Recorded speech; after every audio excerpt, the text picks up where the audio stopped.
নিরামিষ শুক্তো তো আপনারা তৈরি করে খেয়েছেন। আজ আমি আপনাদের তৈরি করে দেখাবো আমিষ শুক্তো।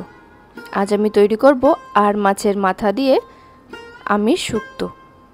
আজকে আমার রেসিপিটা তাহলে শুরু করা যাক। আর সাথে আছে আমি সুস্মিতা, আপনারা দেখছেন আমার চ্যানেল পালবাড়ির কিচেন।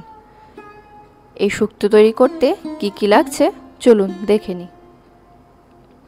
প্রথমে এখানে আমি সব সবজিগুলো কেটে নিয়েছি বেগুন, কাঁচকলা, পেঁপে, রাঙা আলু, আলু আর উচ্ছে। সমস্ত সবজিগুলো ছোট ছোট টুকরো করে আমি কেটে নিয়েছি। মশলার মধ্যে এখানে আমি নিয়েছি জিরে, রাঁধুনি, তেজপাতা আর কালো জিরে। আর এখানে আমি নিয়েছি আদা, বড়ি নিয়েছি। আর এখানে আমি একদম ছোট দুটো আর মাছের মাথা নিয়েছি। মাথাগুলোতে লবণ হলুদ মাখিয়ে নেব।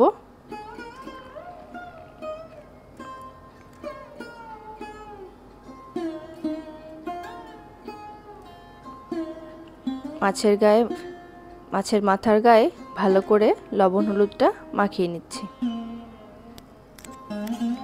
লবণ হলুদ মাখানো হয়ে গেছে। এরপর কড়াই বসিয়ে দিয়েছি। কড়াইতে দিয়ে দিচ্ছি সর্ষের তেল। তেল গরম হয়ে গেছে। প্রথমে আমি বড়িগুলো ভেজে নেব। বড়িগুলোকে লাল লাল করে প্রথমে ভেজে তুলে নেব। লাল লাল করে বড়িগুলো ভাজা হয়ে গেছে, তুলে নিচ্ছি। এরপর আমি মাছের মাথাগুলো ভেজে নেব। মাছের মাথাগুলো ভাজতে দিয়ে মশলা তৈরি করে নেব। তার জন্য শিলনোড়ায় আমি দিয়ে দিলাম আদা, রাঁধুনি। আদা রাঁধুনিটা ভালো করে বেটে নেব।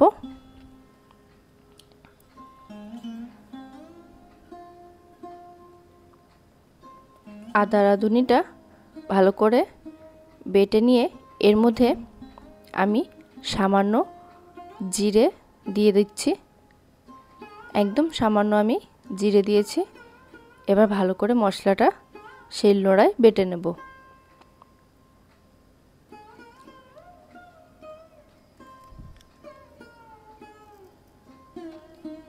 মশলাটা বাটা হয়ে গেছে, তুলে নিচ্ছি। এদিকে মাথাগুলো একটা পাশ ভাজা হয়ে গেছে, আর একটা পাশ উল্টে পাল্টে ভালো করে মাথাগুলোকে আমি ভেজে নিয়েছি। মাথাগুলো ভাজার সময় গ্যাসের ফ্লেমটা আমি মাঝারি করে দিয়েছিলাম, যাতে আস্তে আস্তে ভালোভাবে মাথাটা ভাজা হয়ে যায়। এরপর ওই তেলের মধ্যে আমি দিয়ে দিলাম উচ্ছে। উচ্ছেগুলোকে আগে ভালো করে একটু লাল লাল করে ভেজে তুলে নেব। সামান্য লবণ দিয়ে দিলাম উচ্ছেটা ভাজার সময়। আর এদিকে মাথাগুলোকে আমি এরকম খুন্তি দিয়ে ভেঙে টুকরো টুকরো করে দিচ্ছি। এভাবে মাথাগুলোকে ভেঙে আপনারা ছোট ছোট টুকরো করে দিতে পারেন, তাহলে ভালো লাগবে খেতে। মাথাগুলোকে আমি ভালোভাবে ভেঙে ছোট ছোট টুকরো করে নিয়েছি। এদিকে উচ্ছেটাও ভালো করে লাল লাল করে ভাজা হয়ে গেছে। এবার আমি তুলে নিচ্ছি। এরপর ওই একই তেলে আমি বেগুনগুলোকেও ভেজে তুলে নেব।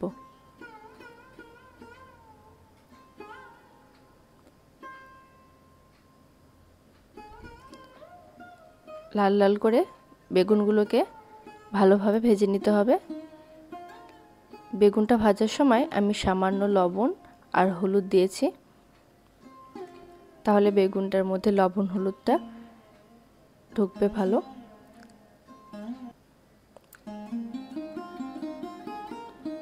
বেগুনটা ভালো করে ভাজা হয়ে গেছে, তুলে নিচ্ছি।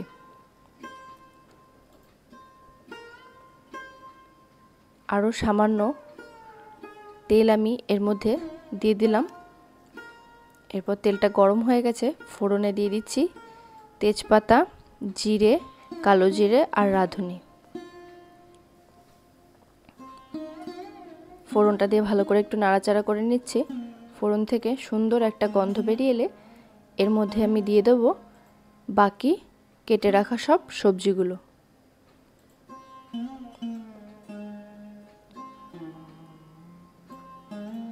সমস্ত সবজিগুলো দিয়ে দিয়েছি। এরপরে সবজিগুলোকে ভালো করে ভেজে নেব।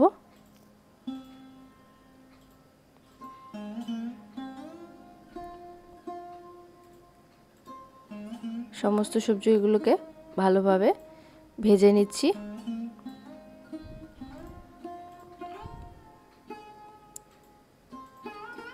সবজিগুলো ভাজার জন্য দিয়ে দিলাম লবণ আর সামান্য হলুদ।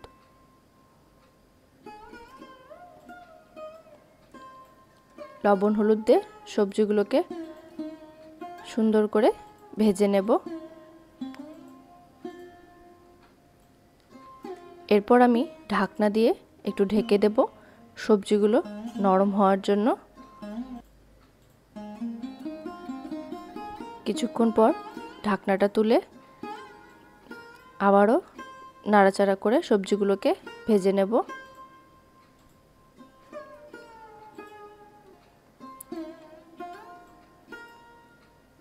খুব বেশি সবজিগুলো এখানে আমি ভাজবো না।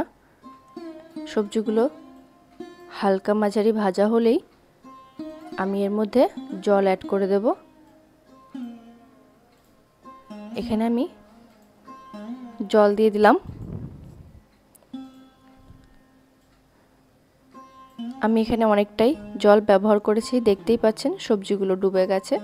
এরকম মাপের জল আমি এখানে দিয়েছি। আপনারা মাপ বুঝে এখানে জলটা দিয়ে দেবেন। আর দিয়ে দিলাম স্বাদ মতো লবণ। এরপর ঢাকনাটা দিয়ে ভালোভাবে সবজিগুলোকে সেদ্ধ করতে দেব। বেশ অনেকক্ষণ ঢাকনাটা দিয়ে আমি সবজিগুলোকে সেদ্ধ করার জন্য রেখেছিলাম। দেখুন সবজিগুলো সব সেদ্ধ হয়ে গেছে ভালোভাবে।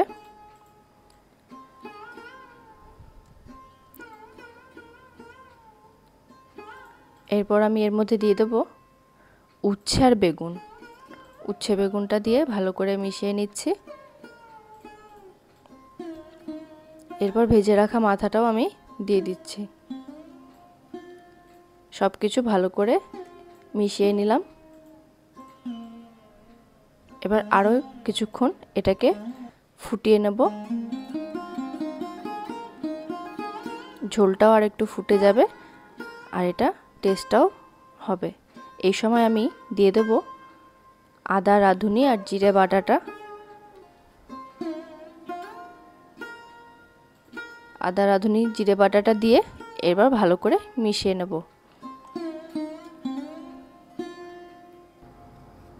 আদা, রাঁধুনি বাটাটা দিয়ে আরও 3-4 মিনিট ফুটিয়ে নিয়ে এরপর আমি দিয়ে দিলাম ভেজে রাখা বড়িটা। বড়িটা দিয়ে এবার মিশিয়ে নাড়াচাড়া করে আমি নামিয়ে নেব শুক্তোটা।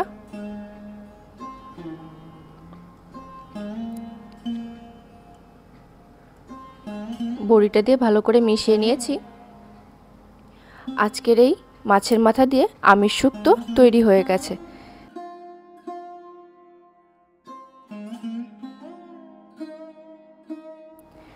রেসিপিটা কেমন লাগলো অবশ্যই কমেন্ট করে জানাবেন। ভালো লাগলে ভিডিওটিতে একটা লাইক করে দেবেন আর আমার চ্যানেলটিকে সাবস্ক্রাইব করে পাশে থাকা বেল আইকনটা প্রেস করে দেবেন। তাহলে আমি যখনই একটা ভিডিও আপলোড করব তার ইনস্ট্যান্ট নোটিফিকেশান আপনাদের কাছে পৌঁছে যাবে। গরম গরম ভাতের সাথে এরকম শুক্তো সুস্বাস্থ্যকর খেতে কিন্তু খুবই ভালো লাগে। আপনারা বাড়িতে অবশ্যই একবার বানিয়ে খেয়ে দেখবেন, আশা করি ভালো লাগবে। আজকের মতন এই পর্যন্ত, ধন্যবাদ।